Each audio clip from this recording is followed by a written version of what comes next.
Okay, hi everyone online. Just a little technical error we're having today. Our camera that usually pans to the whole room and to our author, our remote is broken or dead. So I have it just on Chera tonight. And I have our shared screen. So that's how we'll work with it for this evening. But as usual, this is being recorded. I'll have this on our website by tomorrow. If you have a question for Chera, you can unmute and ask her yourself, or you can use the chat, but asking yourself is a lot nicer because you can ask her directly.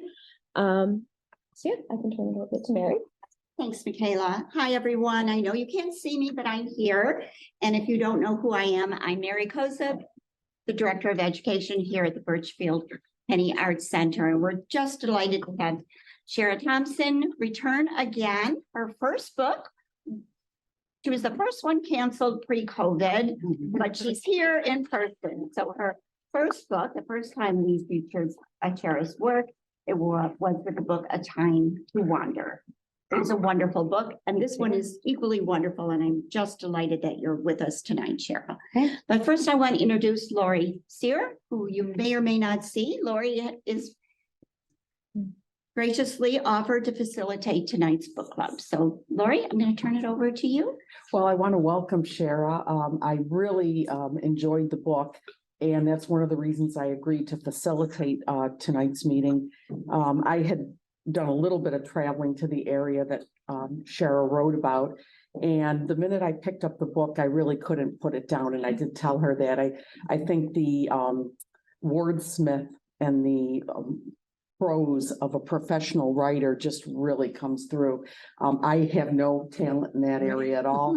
I can write technically, but to be able to paint a picture and tell a tale, I think is a really a gift.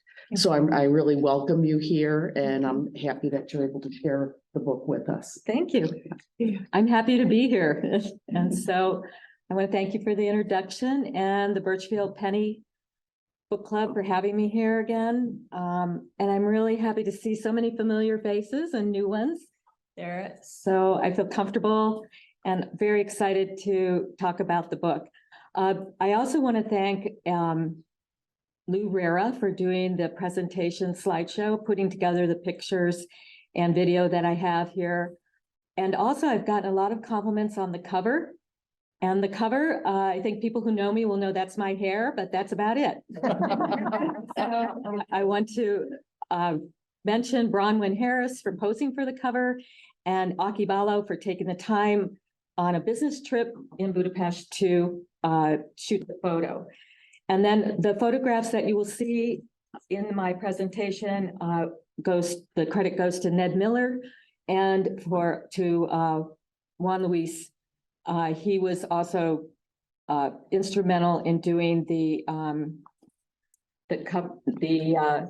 collage of Budapest at the beginning of the book, the artwork. So I think that we can go to slide 2. And see the major players. Okay, so these are the major characters in the real life story. The kids came with us, and my husband had a job transfer. So what happened? How did we get to this place, this magical place in 1992? One night in the spring of 1992, my husband, Ed, who's here somewhere back here, came through the door of our middle-class home in Cincinnati, Ohio, and declared to his middle-aged wife, me, they have an opening in Budapest and I want to post for it. And my response was an unguarded, high-pitched, what? Ed worked in food service at Riverfront Stadium for a Buffalo-based food company, Delaware North. How did that translate into a position in Budapest, Hungary? And I'm pronouncing Budapest, nothing wrong with my speech. That's how the Hungarians pronounce their S's. So when you get over there, you're going to see that it's referred to as Budapest. He said everything's changing there since the Berlin Wall came down. So the wall came down in '89 and this was '92. And he said, I think it'll be a great experience. Let's go. And I was like, behind the Iron Curtain, we're going to go behind the Iron Curtain. My childhood had been filled with fear and wonder about that term. Iron Curtain. Was I crazy to even consider such a move? No, I was a travel agent with a taste for guided adventure, and this almost fell into that category, except there would be no tour guide. But what about the kids' schooling? What about the war in Yugoslavia? And what about the language barrier? We were told that Lauren and Evan, ages 11 and 8, would attend the American International School where the curriculum was in English. The Yugoslav War was a civil war and it would never cross the border. In fact, Slovenia had already gained its independence. We would take Hungarian lessons to help us understand what was going on, and in 2 years, we would return to our same house in Cincinnati. Within a few months, we packed up our lives in Cincinnati.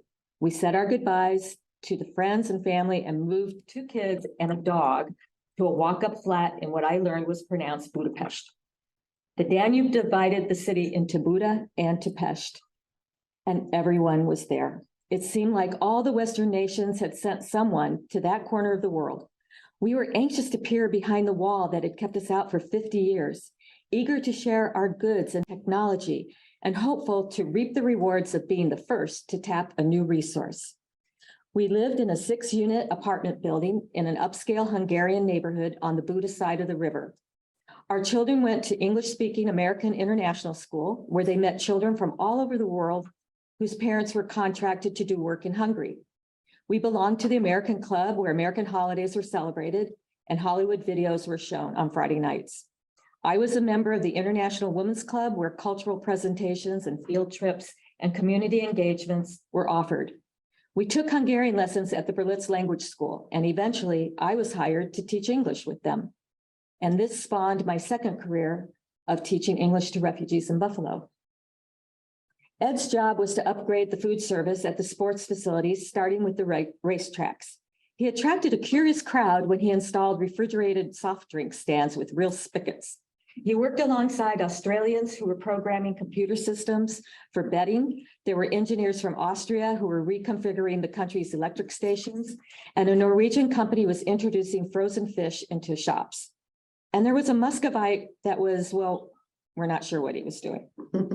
American fast food chains had just made their grand entrance, and we had 2 McDonald's, a Burger King, a Pizza Hut, and a Wendy's with more in the wings. But everything was still in the let's wait and see stage. Let's see what happens. Do they really want us? Can they afford us? Will they cheat us? Will we rip them off? And can they maintain this after we leave? The internationals, as the non-Hungarians were called, liked to live in their own enclaves. International neighborhoods of expensive houses and apartments popped up to house people who were used to modern amenities. Washers, dryers, dishwashers, and air conditioners were brought in from Western countries and installed along with the Western families into these neighborhoods. Luxury cars parked in these driveways and drove on roads jammed with old Russian-made Ladas, Romanian-made Dachas, and East German Trabants. These small cars speeding around the streets that ring the city and over the bridges of the Danube reminded me of the Wild Mouse ride at the amusement park. In the years following the collapse of communism and the organizing of the new government, rules and systems became blurred. Hungary had known a system referred to as goulash communism. It had more freedoms than most Eastern Bloc countries, but ultimately it was under the directives of Moscow. Its newly elected parliament government seemed to be free-floating in international waters to me. And I was not, I'm not political, and I really didn't understand a lot when I was there. But to me, it seemed to be free-floating with the currents of the old regime and the new one circling around the helm, trying to appease those who were used to a government-controlled way of life, and then those who were anxious to experience free enterprise and the risks that came with it. As we navigated through the old ways, installing the Western world in a country the size of Ohio, we saw an old way of life deteriorating before us. And we tried to find out as much as we could about it before it was completely devoured by the new. We watched the new bring with it the good, the bad, and the ugly. Yes, young mothers were relishing their first disposable diapers. What modern parent wants to spend their precious time washing cloth diapers over a toilet? But with the disposable came the plastic wrappers, the cardboard containers, and very soon big green dumpsters replaced the normal sized trash cans that were at the front of our apartment complex. And this was the hardest part of our experience, trying to justify our existence in this previously veiled country.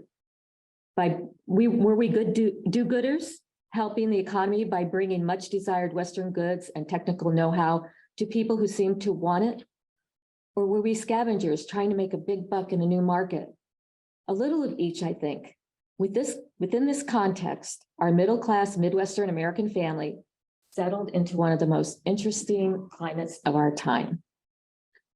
I relished being an expat in this beguiling city. We had an English language newspaper that came out once a week, and I occasionally caught the Voice of America on our radio. Our apartment TV got British Sky News and CNN, but local news was in Hungarian, and I understood very little of what was happening in Hungary politically during our time there. And I really never knew what the average Hungarian thought or felt. The Hungarian friends I made were associated with Ed's job or teachers at the Berlitz language school. I wanted to see and hear stories of their past and understand their feelings and their hopes for the future. But that glorious, exotic, impossible to guess at language, that twisted strings of consonants around your tongue, was a barrier, and not the only barrier. Their history and culture also played a part. So in the end, I got a glimpse of what it was to be Hungarian, but also through my thoughts and my reactions, what it was to be an American too. And this was illustrated through many, many things. But one in particular was a seemingly insignificant occurrence in a little small convenience mart on the corner of our street. I went in, and as usual, the radio played Hungarian news and music. And then suddenly, My Girl by the Temptations came on. And in slow-mo, I realized, and it dawned on me, I was understanding the words. And I looked around, and I saw that I was probably the only one who was. Grinning, I strolled the aisles with a dance in my step. I also reflected on my own culture that had brought about my connection with the song and the singers. And I remember thinking, what a huge loss it would be if I didn't have Motown in my life. Dawned on the Danube was inspired by a journal I kept when we lived there. It's a compilation and a composite of people and events I encountered. I took most of the experiences from the journal I kept. Because I was a typical housewife and mom who lived with my husband, 2 kids, and a dog, I needed to make some enhancements to create conflict and spice for a novel. So I took my diary entries of what did happen. I added what could have happened and what I wish would have happened. And I compiled some of our experiences to make the story flow. Most of the names of the characters in the book are real. They're chosen by real people, or they're related in some way to real people. My stolen passport and the ensuing embassy saga happened under similar circumstances in the book. The trip through Transylvania was modeled off a Dracula tour that our family took in a minivan with a real dicey driver. I call the driver Attila in the book, and he really did change license plates, and he disappeared looking for gas, and he locked us in a hunting lodge and all that. And I'm sure that wasn't really on the itinerary. We didn't visit an orphanage, but in 2003 and 2004, Ed and I did a Habitat for Humanity build in Romania and one in a gypsy ghetto there. I didn't rescue the Romanian orphan, but we sponsored some Romanian children. Oh, and Ed did get bit by a dog on the first day of our Habitat build. And so the Romanian hospital scene was the way we remembered it. This book took me 6 months to write and 20 years to edit. I finished the first draft in 2002, 8 years after we had left Budapest. And every morning before I worked, I transferred my writings on a floppy disk to my computer and compiled and enhanced. I emailed a chapter a day to a fellow travel agent, Arlene Zach, who is here among us in the white jacket. And she's Zach. She made an appearance as one of the travel agents in the book. And she gave me my first author compliment. It feels like your words are pouring onto the screen. So this was taken, Arlene Zach, and also I want to mention Piper Travel, who many Buffalonians will remember, and Peter Piper, and the owner of Piper Travel, Kathy Hepka, who is the Kathy and Kenny in the book also. So travel was a big part of my life, and I wanted to include everybody there, and also friends and family that came to Hungary to visit me. They also have cameos in this book. Anyway, at writing workshops, I learned it didn't quite fit into the confines of romance, historical fiction, or adventure travel. So it was labeled creative nonfiction. And I was good with that. In any case, I was starting a new career in adult education and decided to return to school to get a master's degree in ESL. There's plenty of reading and writing to do. So I threw my novel into a drawer where it lay for 20 years. Teaching English to refugees kept the difficulties of learning a new language and culture fresh in my mind. And although my circumstances couldn't compare to the hardships my students experienced, it reminded me of my book in a drawer. And I occasionally brought it out to share with different writing groups that I engaged with when I finished school. And one of the biggest writing groups is the Just Buffalo Writers Critique Group, and Gary Earl Ross, who is the facilitator of that group and my mentor with writing my two novels. I had the pleasure of returning to Hungary a couple of times with my family, and so many things had changed. Buildings are bright and clean and restored and renewed to their original architectural grandeur. The capitals of Eastern Europe river cruises travel up and down the Danube from Bucharest to Vienna. And English is generally spoken, and customer service is perfected. That was a biggie when I was there. Still, I got nostalgic when I saw the modernization of some of my favorite places. And I realized that that small window of time I had experienced was gone forever. It was a time when their history was at a crossroads with their future. Writing at my desk in the stillness of those Buffalo mornings, I remembered how it was, and I immersed in these thoughts until I became who I was at age 39, standing on the corner watching. So I'd like at this time to show you a short video of when we first got there.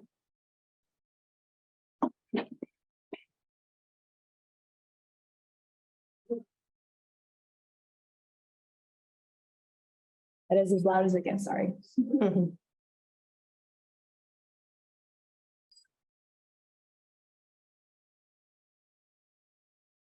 A little wobbly.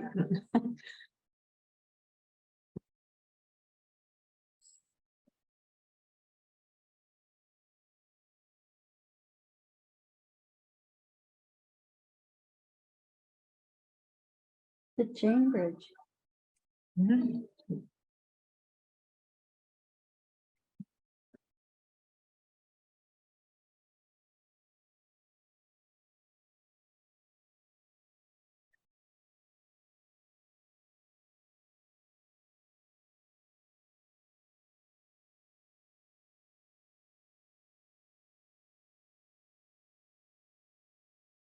Okay, and the next slide. Oops, it's okay. Oh, there's the church.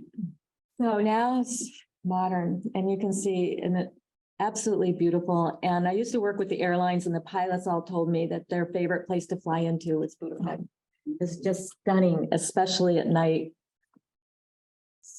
And then you can look up in guidebooks to see everything there is to see and do. But it's an absolutely beautiful city. Next slide.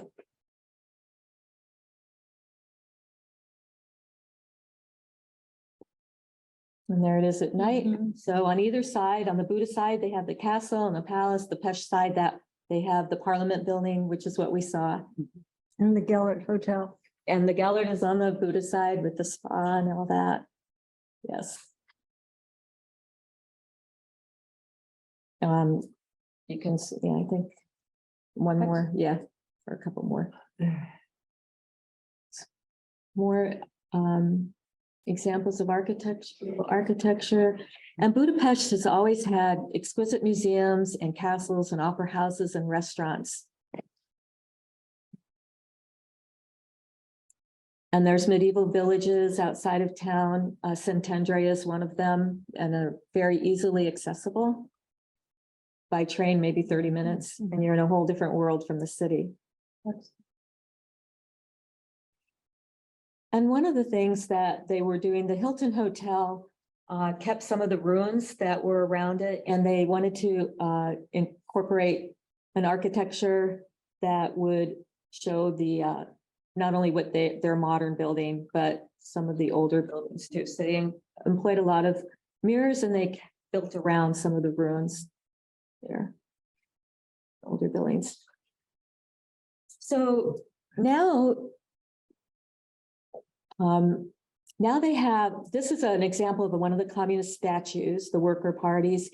And while we were there, they were taking down, we would see like a head here or body there, and they were dragging them down. And they decided to put them, instead of destroying them, in an outside of town park.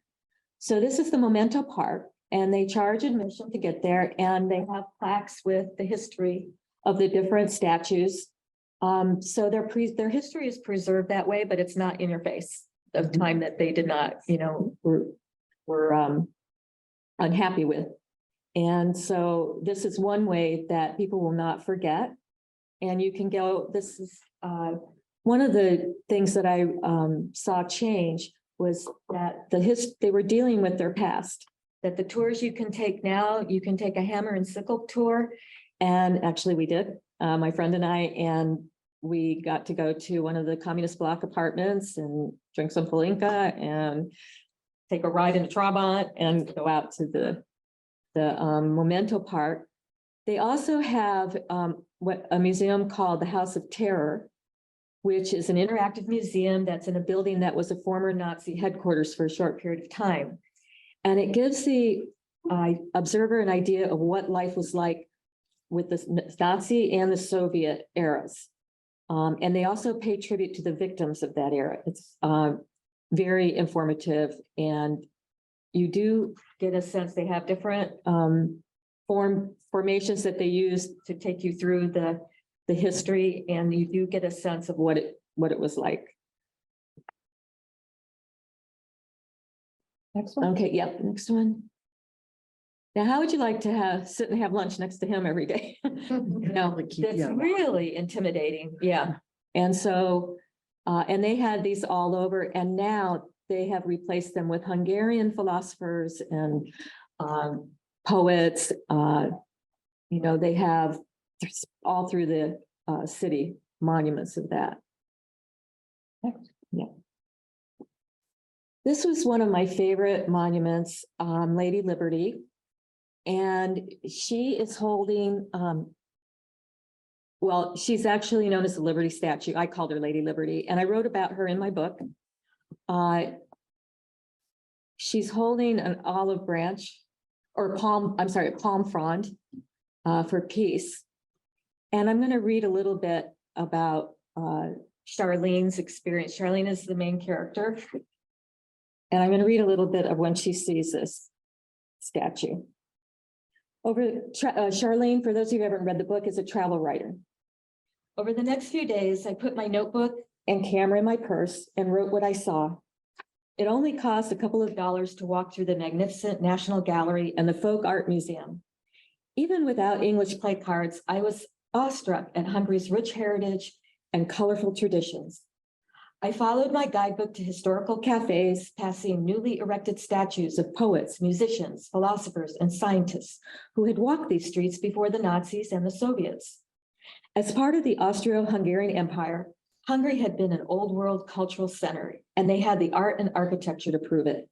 The Ottoman rule had added exotic Turkish baths and mosques. I walked through the old Jewish quarter to see the Great Synagogue, the largest in Europe and the second largest in the world. It had a stunning mix of Moorish and Gothic design, topped by twin onion-styled gold domes. I took a tram along the river on the Buddhist side until it reached Gellert Hill. The Gellert Hotel had a famous spa I wanted to check out. Looking up, I saw a gigantic tower with a bronze statue of a woman on top. She stood with outstretched arms, holding something high into the sky. The hill had also a fort known as the Cittadella. I'd seen them both afar from the Pest side, but I wanted a close-up view. I climbed the hill and gazed up the heart-stirring and breathtaking Liberty Monument. The original inscription commemorated the Soviets for liberating Hungary from the Nazis. It read, according to my guidebook, "To the memory of the liberating Soviet heroes erected by the grateful Hungarian people in 1945. But according to my guidebook, the liberating Soviets stayed and enforced a Kremlin-backed socialist government. In 1989, when Hungary took down the Iron Curtain, there was talk of removing the figure, but the public liked it. So instead, they took down the statue of a Soviet soldier at the base and the communist star under the Lady Liberty's feet. The inscription was modified to commemorate fallen Hungarians who sacrificed their lives for freedom. I stared at Lady Liberty. Her hair was windblown and her long dress seemed to flow around her ankles. She held a palm frond between her hands, symbolizing peace. She looked the same, but she had found a new identity, a new course to follow. She had shifted her purpose and message, kind of like me.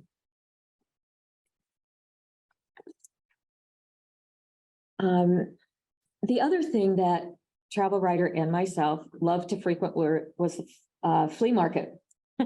And there you could find antique Hungarian art and furniture and jewelry, clothing, but they also had things that the Russians had left behind when they left Eastern Europe and Budapest. So slide. And one of them was this hat, which I have actually right over here. I brought it with me. And at the time that we were there, it was there was a ban on anything displaying fascist or communist symbols, like the hammer and sickle pin. So we took it off when we wore it for the winters, and we wear it in Buffalo too. My husband happens to wear it when with the cold Buffalo winters without the hammer and sickle, of course. Okay, and then they also sold these nesting dolls, not the charming village ones like I have here, but of the Soviet dictators all the way to the first star. If we all know Gorby, yeah, he's very distinctive, so. Yeah. Okay. And these were opera glasses that everybody in my family got for Christmas one year because they were $5 a piece. And they says made in the USSR, which we don't really see anymore. And in fact, some of the younger people that I've talked to don't even know what I'm talking about when I say USSR, except the Beatles made that song, you know. That helps. Oh, no, okay. And this lovely spice rack. And of course, you can't talk about Hungary without talking about their food and the delicious food with all of their rich palette of fried peppers and onions and stuffed cabbage and sausages. We just loved living there. I never learned to cook Hungarian, but my neighbors would bring up their special dishes to me every now and then. And this is, of course, we know paprika, and I think I did write down, so it's paprika, and next to it, what do you think? Can you tell what you think that is? No? Cinnamon. No. Cumin, pepper, tea, and ginger. So as you can see, it is a code. Their language is like a code. It's lovely to listen to as well. I found it, you know, it wasn't lyrical like the Latin languages, like Spanish or Italian, but it wasn't as harsh sounding as or guttural as German that I found. It was very interesting to listen to, but I never could. I could just do the basics on that. So in my book, it includes a recipe for chicken paprikash, which was our family's favorite, and my Hungarian friend Eva Ballo, who helped me with my book, and she goes by Kata in the novel. So she enriched the novel, you know, tremendously by adding her own experiences. But this recipe was her mother's, and she cooked it with her mother growing up in Hungary. And Hungarians are very big on sweets. And this evening, my Slovak sisters, Hungarian and Hungarian, Becky and Madeline, they cooked kifli, which is a favorite Hungarian cookie. And I have the recipe for that on paper, and I'll be happy to hand it out to everybody because it's very special. And it's a favorite among most Hungarians. Yeah. So you will all receive a copy of it after this presentation. And then, so this is where I wanted to write. This is where I tried to take notes. This is a typical Hungarian apartment building or business building. And as you can see, it's such old world elegance, and it really lends itself to the descriptions that I have in my journal that I kept and the writings. I would listen to the music and look at these slides and imagine myself back there.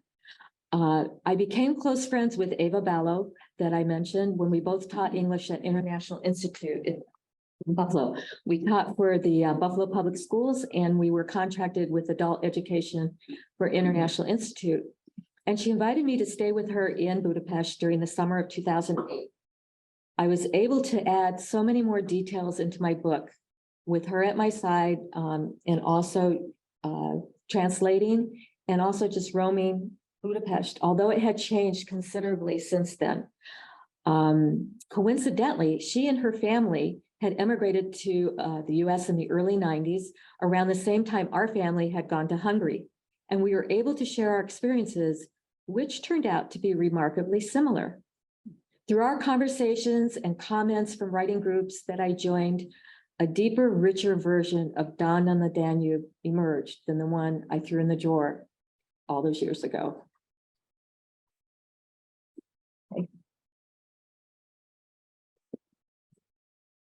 So this book isn't meant to be a political statement or a social commentary. I'm not a historian. It's just one account of one woman's navigation through an unfamiliar landscape with a bit of spice and imagination and a sense of wonder thrown in. I've thanked the people that helped make Dawn on the Danube in the book acknowledgements, including my first reader, Arlene Zach, in the back of the book. Juan Luis Quintana and Deborah Castrinas Walker for donating their original artwork at the beginning, at the end. And I have a picture of Deborah's, her rendition of Europe, Old World Europe. And I thought it looked very much like the last page where I'm leaving for well, I won't spoil it for those. Okay, I won't say anything about that. Gary Laura Ross, I mentioned as mentor and facilitator of Just Buffalo Writers Critique Group, who encouraged me every minute of the way, and members of my own writing group, who are, a couple of them are here, Eileen and Mary, are members of Writers Refuge, and they're out there in the back there, and they have literally read this book from front to back, no less than 4 times, trying to get it right. And of course, my publisher's a small publishing firm, Solstice Publishing. But mostly I want to thank my husband, Ed, and my children, Lauren and Evan, who, right in keeping with when we first brought them here, are no longer nowhere to be found. Okay, they're out traveling. One is living in Italy, Lauren lives in Italy, and Evan is living in Jackson, Wyoming. Stepping outside their comfort zone for an experience of a lifetime. And for my mom, Jeanette, who's sitting here, who graciously visited us a couple times to babysit while we went on our different little jaunts. So, and also Delaware North for posting that position in Cincinnati, Ohio. And thank you all for coming. If there's any questions. Yeah, Yeah, I wondered what preparation did you and your husband get prior to leaving? I have a son who travels internationally, and they usually give him some kind of a dossier about the culture, the do's and the don'ts.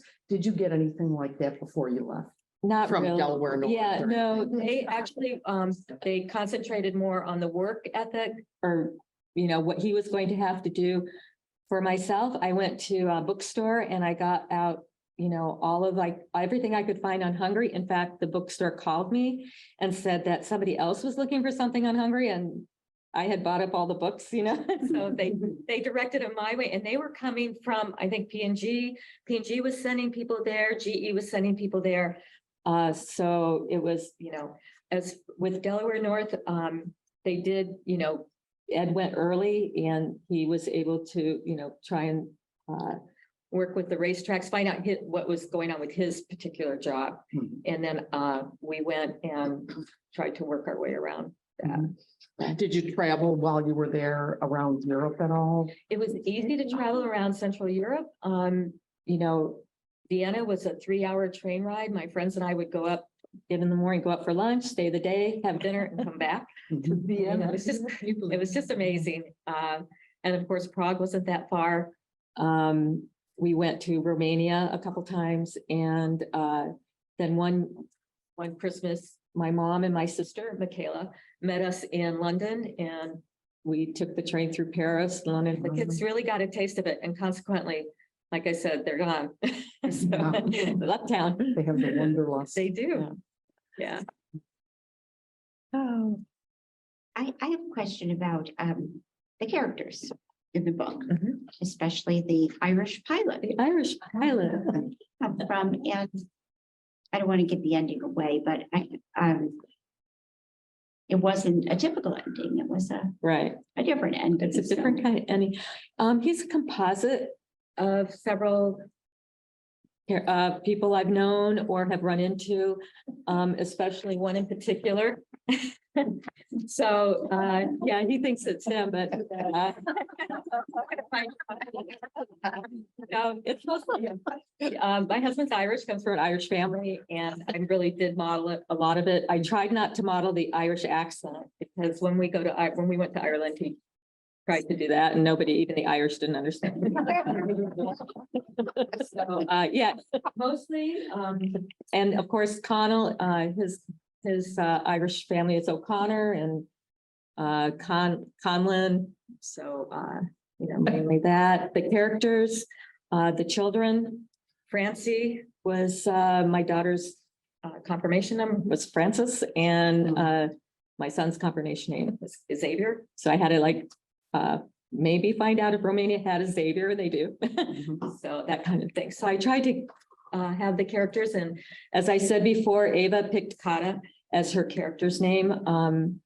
And some of the Emisha, I don't know how, I bet most of you said Emis when you saw that name, but it's Emisha. And she was my husband's translator, Ed's translator when we were in Budapest, and we're still Facebook friends. And in fact, we've seen her a few times since that. So the main characters, I did change the names, you know, some of the other incidental characters that you meet. We have Kathy and Kenny that own a travel agent, Piper Travel, and and we have Arlene Zach, who goes by Zach because everybody will remember it. And then some others that came to visit me, I put them in as characters as well. And what about the European Christmas markets? Did you go to the Christmas markets? Oh, yeah. Because those have become popular now here, Yes. you know, in the past 2 or 3 years. There's nothing like them. And the thing about Budapest, when we were there, it was not commercial yet. It was still very, in fact, if you see some of the things over there, that horse, the hand carved horse, that little puppet doll of a Hungarian soldier, they're handmade things. And as we were there a little bit longer, we were there just under 2 years. You saw the mass produced things come in from China or made in China or whatever. You saw it more and more. But when we were first there, it was really like stepping back in time. And the other thing I was going to read, I don't know if we have time. We do have time, right? I was going to read about the markets, because when you go marketing, when you go to these small markets, which they didn't have a supermarket when we first got there. By the time we left, they had the big supermarket with the carts and all that. But before, everybody had tiny refrigerators, and they had to carry things in baskets. And so everything was very, very small. So let me read the section that I have about that. So the travel writer, Charlene, writes back to her agency, her travel magazine, Travel Latte. And this is about shopping. I'm running low on money, so I better cook instead of hanging out in the cafes. Have to gear up. Going to the market is serious business. Remember to bring bags. Recycling is enforced here. The stores don't have bags to give, or they charge for small plastic bags. I have yet to see a paper bag, not even a lunch sack. Everything is plastic, but there's no Ziplocs. And I'm desperate for a twist tie. Most Hungarians use beautiful wicker baskets or multicolored woven straw bags that the gypsies sell on every corner. Small convenience marts are similar to those at home, except unwrapped loaves of homemade bread are stacked on the shelves. It's not unusual to see someone walking home with bare bread under their arm. They are building a real supermarket outside of town to accommodate all the internationals living here. But the stores I shop at are small family-run markets. You carry a square plastic basket around, the same as the ones at home, and then bag your groceries in your own bags when you check out. The big trick is finding what you want when you need it. The stores seem to have most things, but not quite what I'm looking for usually. And everything is in tiny packages, tiny tubes, and tiny bottles, all with the labels in Hungarian or German. If you happen to find an English label on a cake or a pudding mix, the ingredients and directions are in Hungarian. There is an abundance of fresh fruits and vegetables at the outside markets on every corner, and it costs only half of what I spend in the States. Very fresh and tasty because I'm told that the local farms don't use pesticides. And there's always enough to buy. But sometimes the stock isn't consistent. For example, if you see Frosted Flakes one week, it will be replaced by cornflakes the next week and Cheerios the next. There's very little prepackaged meat. They cut everything fresh to your order. So you better know the correct Hungarian word and wait for the item you want. Imagine the confusion when I ordered chicken legs and they kept saying in Hungarian, chicken feet. And I kept saying, no, nem, chicken legs. Eventually they wore me out and I took what they gave me, which ended up being the leg and thigh that somehow translates to chicken feet. Frozen goods are slowly making their way into stores using freezers and dry ice from the supplier. Hungarians usually can their own goods, so there was very little market for things like Campbell's soup until the internationals came. Sometimes there's no label on clear glass jars. It's assumed you will know what it is by looking at it. I finally found applesauce. After buying apple jam, honey, and mustard, which all kind of looked like applesauce, I was told applesauce was near the baby food. Because like peanut butter, adults here don't eat it much. There are many imported cookies for snacks, but not the typical American chocolate chip or oatmeal cookies. Potato chips come in tiny bags, and I've yet to find nachos or crackers of any kind. Toilet paper is primarily the recycled rough gray kind of paper. It's acceptable here and better than cut up newspaper pieces I'm told that they use in Russia. When I first met the English teachers, the chief topic of conversation was where to find the soft white toilet paper in town. I found it amusing and decided I would throw myself into the Danube if I ever got that desperate for conversation. But guess who now asks where to find the soft white toilet paper? Milk comes in tiny plastic bags and is stored in a barrel of melting ice on the floors of the market. It sours after a couple of days because it's organic, without the preservatives. Unfortunately, long-lasting milk from France tastes terrible, and I can't drink it. After marketing, the physical, emotional, and mental drain is significant. I collapse on the couch and drag myself to a cafe for dinner. I think this book would make a great, going to the. yeah, it's such a good adventure that I think would make a great movie, that the story would just translate into a movie. I would love Yeah. to see that. Yeah. Yeah. Can I pick who plays me? Yeah. You know, and I'm sorry. Sorry, Gary? You mentioned drinking Palinka. I'm just curious what you thought of it. It burns. I think as I recall, it was a heavy duty drink. Do you Oh. drink it?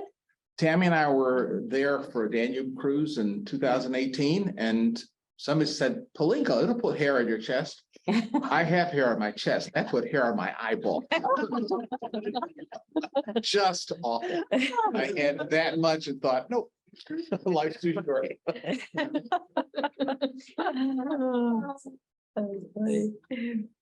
Yes?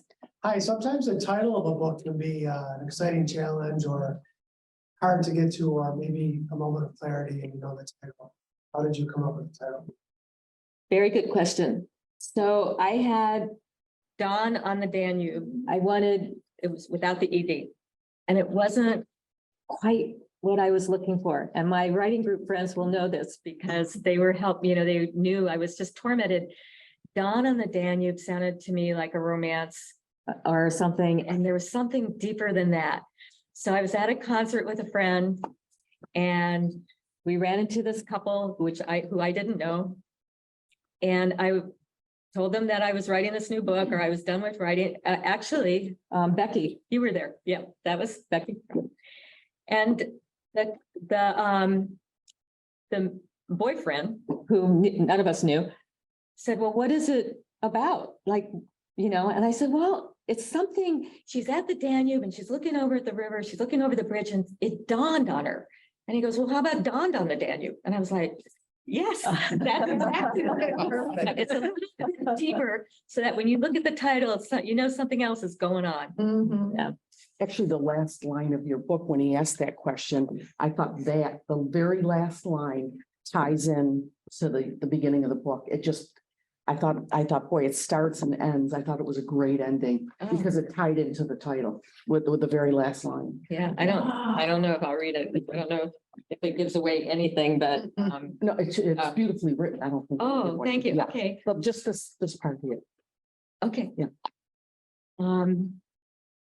It dawned on me, I would flow through the next stretch of my life like a river, giving and receiving, deepening and reflecting. Turbulent or tranquil, it would lead me to where I was meant to be. I thought it wrapped it up Thank you. perfectly. Yeah. Thank you. So talking about the character who isn't you, but is you. It was sort of a coming, like it dawned on her that she could be this other person. And so, did you have a similar experience when you were overseas? Did you? The whole feel like time it was sort of I wouldn't say coming of age, it was more of coming into one's own potential. I want to say that it opened up, going to Eastern Europe and in particular, or Central Europe, like Hungary, and being exposed to the different cultures so different. A lot of it was spent on day-to-day grind, going to the market, making sure the kids came home from school and trying to learn the language and all that. But there were so many times where I did look out that window. And I knew this was something special that was going on. And that anywhere that we go, when we travel, we bring a part of ourselves and we leave a part of ourselves there too. And so always write down, even if it just seems like a diary, if you just write down what you said, did, feel, whatever, it really can help you go back to that place in time. Because if I hadn't written that journal, I wouldn't have those descriptions at especially at this age. So I think every age, the first novel I wrote, A Time to Wander, I co-wrote, was Lena in her 20s. And now she goes by Charlene in her 40s. And I think there might be something in her 60s. But I don't know about the 80s, but anyway, probably the 60s. There's always that coming of age, I think, at the different milestone ages. Well, I wondered if it wasn't a metaphor for actually the accomplishment of getting the book written itself. Like That was, yeah, and the book launched too. So, it grew through the writing groups and through Ava Balog and her sharing her stories and stuff, so much more than what it started out to be. So I think the 20 years gap, it really was worth waiting for. And that has dawned on me. That part of it has, so. I think to dovetail on what you said towards the end of the book, again, the quality of your writing. I love who I'm becoming too. I wouldn't be the woman you love if I left in the middle of a bloom. I'd always wonder what I would have become if I had stayed at least until my petals withered and dropped. I just thought the writing was just so descriptive. You could just, it was just so picturesque. Yeah. I love doing that kind of thing. And I sometimes get carried away with it. I have to go back and scratch it. Thank you. I don't know if you came across as I did there, a great fear of the Turks and the Muslims, because the Hungarians had to move their capital to three other places. It was first of all in Visegrad, and then Budapest, and then Esztergom, and then Bratislava, which is now today the capital of Slovakia. And we sometimes think that their fear is unrational, but they They had this history of having their capital taken away from them. And then, I don't know, did people talk to you about King John Sobieski of Poland and Prince Eugene of Savoy? When I was there, it was euphoric for being free and saying goodbye to the Russians. It was just euphoria. And I was fascinated by the history, but they didn't really want to talk about it, you know? And so when there are the Turkish baths and the oldest one, I mean, my friends and I would go and in the book, Charlene goes and just soaks in, not just the warm water, but the feeling of all those centuries of people that enjoyed the Turkish baths. towels. Yes, well, I tried to include as much as I could. And the Turkish architecture around, just adds that exotic feeling to what is, a beautiful European capital now. They call it the Paris of Eastern Europe. It's always been called that. And now it's more accessible for everybody to see, Well, the story of Prince Eugene of Savoy is kind of cute. He was short and he was ugly, and he said to King Louis XIV of France, "I want to be in your army." King Louis XIV of France said, "No, you're short and you're ugly. I won't have you." So he went and joined John Sobieski, who was the king of Poland, and the two of them defeated the Turks in 1683.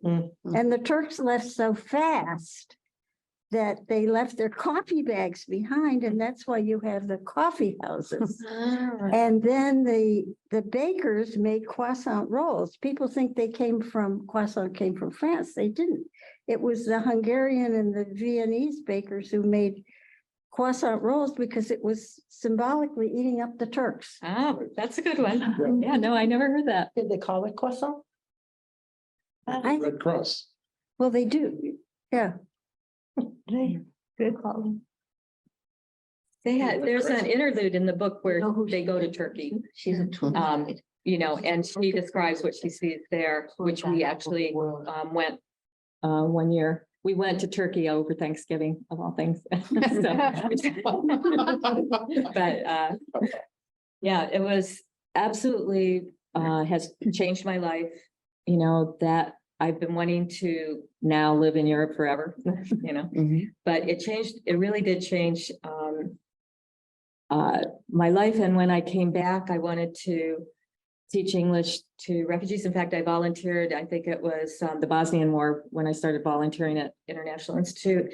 And then I went back to, I was in travel with Piper Travel for a while. And then I went back to school and got my degree for teaching. So, and I still am doing teaching. So I kind of combined the travel and the teaching and brought the cultures here to me. So if you went to live in Europe, what city would it be? My daughter lives in Italy, so I would be somewhere. She's probably listening on Zoom going, I'm probably gonna move in with my daughter. Well, Croatia, we've been there. I have a thing, and I am half Ukrainian. My mom is Ukrainian and my dad was Italian. And so, but the Italian was on the Adriatic side. So when I did my DNA, it was mostly Eastern European. So, which surprised me because I don't picture myself Ukrainian. So. Well, Chera, any other questions for Chera before we end this evening? Are there any questions? Yes, are there any questions? Just a comment. Anyone online? The problem of translating food items in different countries. This wasn't in Eastern Europe. It was in Spain, and I was in Barcelona, and I could not make myself understood that I wanted some butter or some bread. I said beurre, I said butter, I said cow, I said, finally I just drew a pan of butter and he, so sometimes it helps to draw what you need to translate. Well, now, with Google Translate now, now you don't have that. No. But it was, I know the kids, I think in Hungarian, I might get it wrong. What is it? Tea was milk or tea or something. They kept bringing us tea and the kids wanted milk and it was just pronounced different. I think it was pronounced tea or something else. But that happens. But with Google Translate now, it's different. Did your kids learn Hungarian? No, just to get around. They took, the second language in Hungary is German. Mhm. So my daughter took German and she was so excited. She was at the international school and they went on a soccer field trip to Germany. And when she came back, I said, did you get to use your German? She goes, yeah. And I said, what'd you say? And she goes, I went to McDonald's and ordered ein hamburger.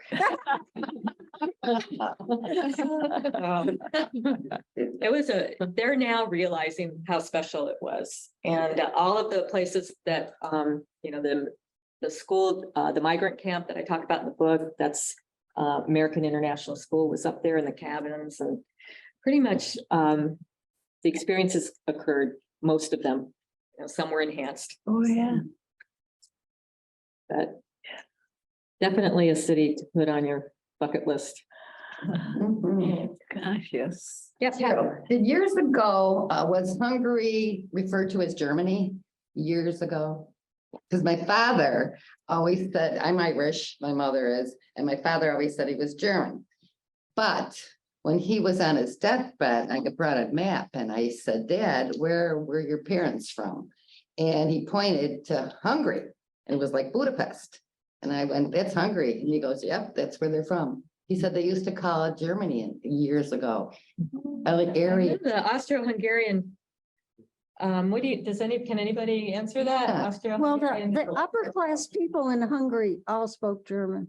They all spoke German, right? But I was wondering if it was referred to as Germany, certain areas years ago, when his parents, which had to be in the 1900s, early 1900s, 1890. Yeah, I don't know about. I don't know either, Yeah. but maybe Just that's, ask I think I'm Google will know. Hungarian. Google.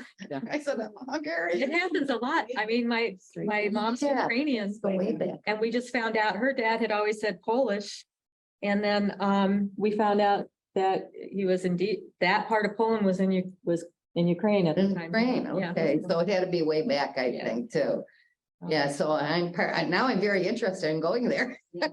Definitely. I never was before, but after reading your book and then him telling me that I'm part Hungarian, I want to. Well, if you haven't read the book, I recommend it to everyone. It's a Mhm. wonderful book and Chera has some copies here for you. And just thank you for coming back again. We have a couple authors here with us. You'll be joining us. Where did he go? He went to Oh, he stepped out. Okay. And we've had one that we've had before and hopefully we'll be coming back again. So it's always fun to see authors coming back. Thank you, Mary. We appreciate it. We've had over 80 authors join us Wow. since 2011. Makes you realize how prolific the writing and Isn't it? authors are in this area. Mhm. Yeah. And we began in 2001. So I hope everyone will be back on May 4th for Therese Pepin's River Clues. And I'm still looking for a facilitator. If anyone would like to offer, I would be delighted to take you up on that. And thank you again, Chera. Okay, thank you. Thank And you. thank you, everyone.